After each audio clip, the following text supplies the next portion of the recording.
Feeling like your to-do list is never shrinking. It's like you're busy, and at the end of the day, you really haven't made any headway. How about this? Your team is getting a little anxious because they're waiting on you to do something in order for them to do their work. So then you're feeling like, nothing is getting done in my business. Have you ever felt that way? Well, I've been there, done that, and it's not fun at all. So, how do you get out of this lack of making progress and stop being the bottleneck in your business and really making every day that you get up to go to work so much fun, like enjoyable, instead of dreading the long list of things to do? I don't know about you, but if I'm not progressing, I'm totally miserable. Even if I'm just able to cross things off from my list or mark the status done and click up, I am one happy camper. Now, when it comes to being the bottleneck in a project, here's what I do. When I'm scheduling deadlines and assigning owners of a task, I look at it as, what do I have to do in order for someone else on my team to do what they have to do? And then I do that first. This way, they can be working on their project while I'm working on mine. And then most of the time, when they're done, I'm done. So then I can proofread it, review it for accuracy, or see if there's any quick changes to be made, and then it's done, right?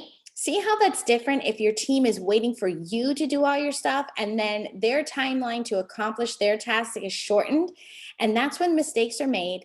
They're feeling rushed. They can't be creative, right? And then think about how the morale of the team is, or how they feel when they're not doing their best work.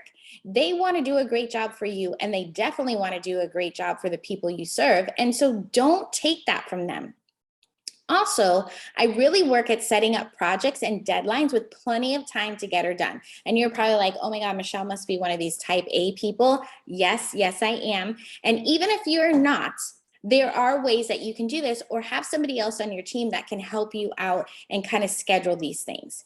Now, here's why I try to do things as far in advance as possible, because we all know that life happens. Something is going to have to be reprioritized. Somebody's going to get sick. Maybe there's an unexpected event. Maybe you're going to try to throw something else in the middle of it. But by planning early, you won't be like so up close to that deadline that you can actually work, relax with a clear mind to create, because everything we do has to be creative, right? We have to think about our messaging. We have to create certain graphics. We have to create compelling copy, our webinars, everything like that. Like, how are we going to hold on to our people's attention and get them to get those transformations or the results that they want? So we need to give ourselves that time. The other thing I do is I don't assign myself more than 1 to 3 things to do in a day, and sometimes per week.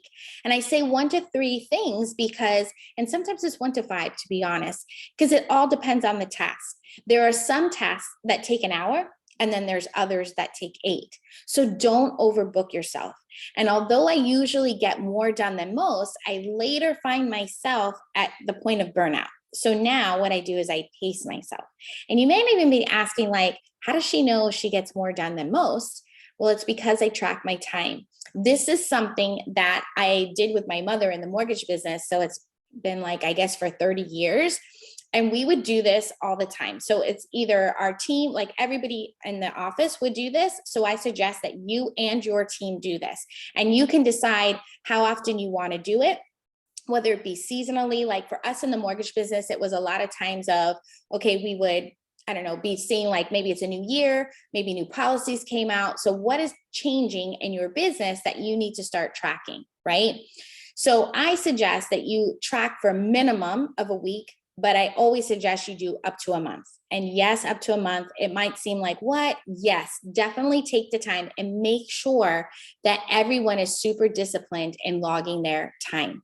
And you might even notice that even for 15 minutes, you can get a lot done in 15 minutes.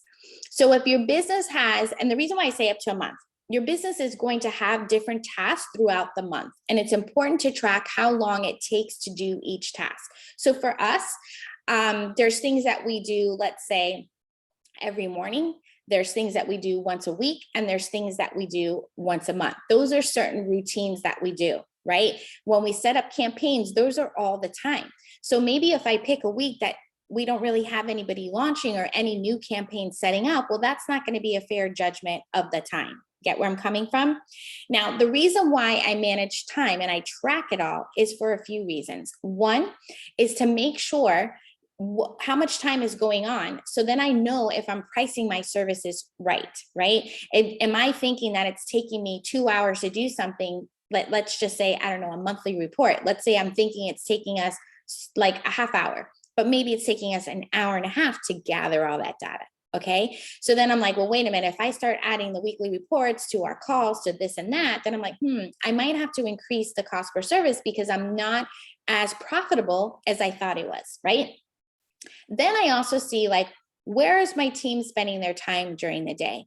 Are they using their time efficiently to be the most productive as possible? Like, how long is it taking them to do a particular task versus a particular product versus a particular routine, right? So routines are things that you're doing like daily, once a week, once a month. Those are routines.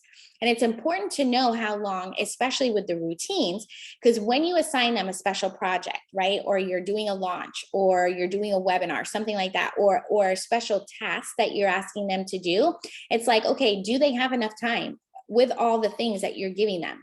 Is the project that you're setting, is that going to be done in a reasonable deadline with all the routine tasks? Because the routine tasks is what they're doing to make your business run, right? All that customer fulfillment stuff, all those things, right?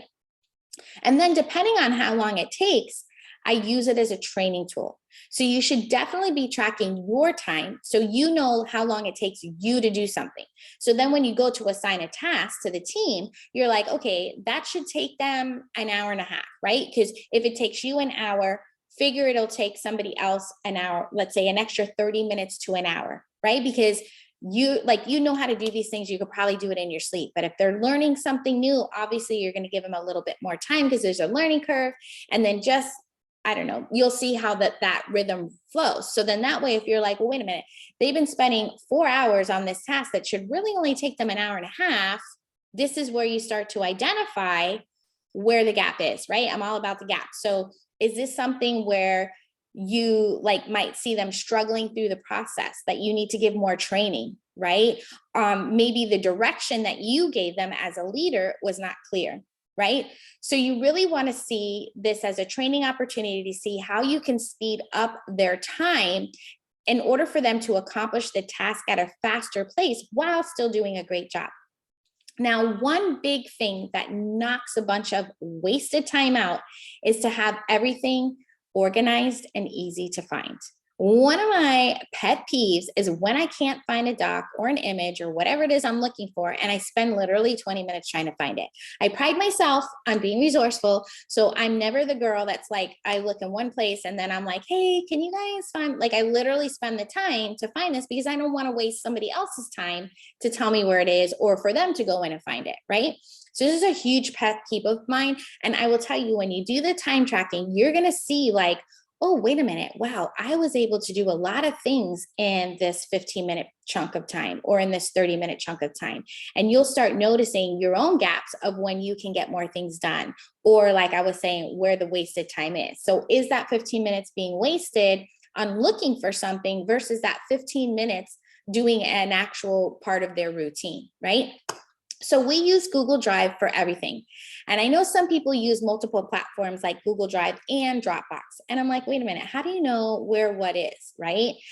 Personally am not a fan of Dropbox because it's just so difficult to find things in there. And if you want to move things around, it's like a hot mess. You got to rename it and changes the links it's like a whole everything, right? I just can't deal. So in our Google Drive, everything is neatly organized in folders and subfolders. And so you can, even if you're new on the team, you can go straight to, let's say, the podcast folder, straight to the branding folder, the done for you clients folder, and find everything that you need. Then our ClickUp boards and tasks, we have a column and it says link to asset. And we put the Google Drive link in that task. So let me give you an example. Let's take the podcast. Each episode will have the main task, right? The main task is the name of the episode. And then there are subtasks, and that's our whole process. And everybody gets assigned with a due date, etc.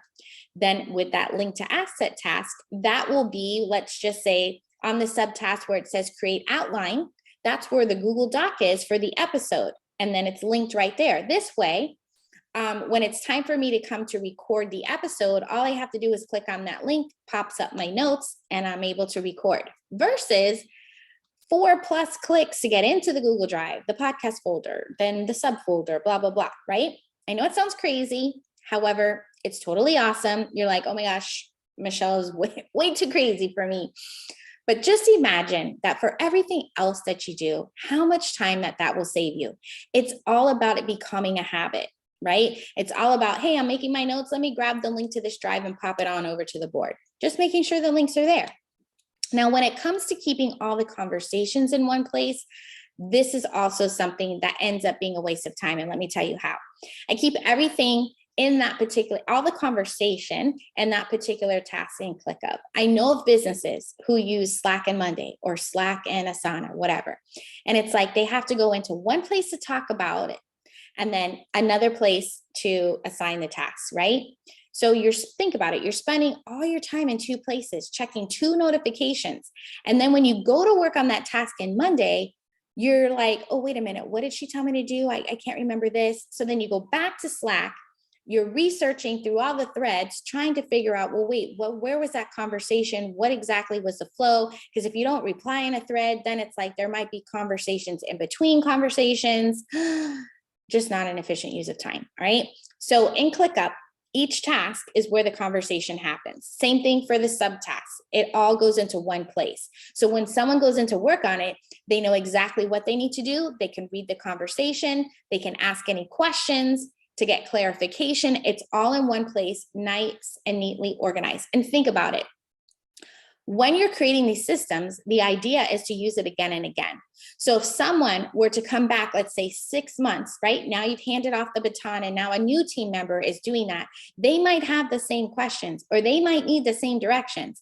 Well, guess what? If it's in Slack or somewhere else that you're having these conversations, they would have to go through all the 6 months, prior to try to find that thing. What a waste of time, right? So if you're not using one project management system, I highly, highly suggest you look for one that does all the things that mostly meet your needs. And I say mostly because I've used Asana, Monday, and now ClickUp, and all of them are missing something that I'm like, if I can wave my magic wand, this is what I would say my dream project management system would be, right? So pick the one that does the most things to meet your needs, right? And it does take a minute to set up your systems and processes, but once it's done, total game changer. So I'm curious, which project management system do you use? Let me know. And there you have it, how to implement a system for your time management and productivity. Until next time, let's grow your business together.